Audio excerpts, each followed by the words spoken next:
I'm going to be completely upfront with you guys right now. The fact that the show doesn't hide from dancing on freshly chilled corpses means that we waive a little bit of the moral high ground that we might have in combating the shitlords and the terrible people of the right. But as I'm talking about a minuscule amount of leeway being given here, because this person who died this week was a horrible fucking monster, and I truly think that the world is a better place without him in it. Roger Ailes was not just an adversary to the progressive movement that this country has desperately needed. He was one of the end bosses that thankfully took himself out so that we didn't have to find his flashing red weak point. Roger was one of the visionaries behind a lot of the Fox television networks, most notably that cesspool that Jon Stewart railed against for so many years, Bullshit Mountain, aka Fox News.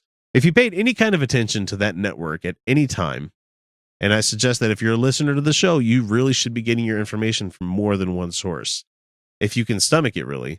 Anyway, if you paid any attention to the network, it's easy to see that the hallmarks that you can attribute to Ailes. He always liked to hire long-legged blondes that he always made wear skirts and placed the camera in just the right position to take advantage of the salacious nature of his 60-plus, aged-old dudes that tuned into the network. He was the master at making shit up whole cloth and selling that to the public at large.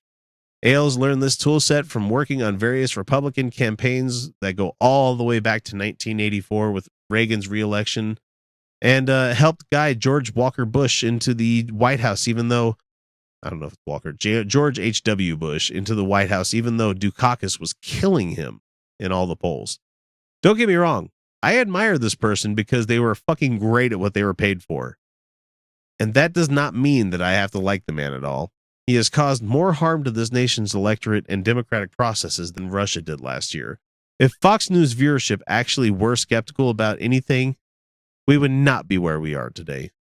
To simply put it, Roger was amazing at making up their news, selling it, and reaping the profits off of the advertisers who suddenly have started to grow a spine when it comes to the Fox News network. Now, I didn't make this piece only to shit on Roger Ailes at Fox News. I do feel bad for his wife, his third wife, and his kid, because nobody wants to lose a loved one, and it sucks. I get it.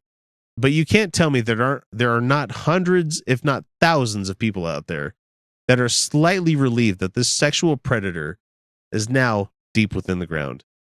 I'll tell you who I feel worse for. How about all the victims of his lechery that will be robbed of the justice now that he's gone?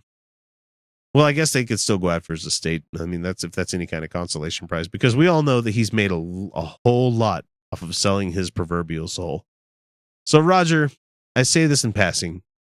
Fuck you very much. Fuck your legacy, and more importantly, fuck your memory.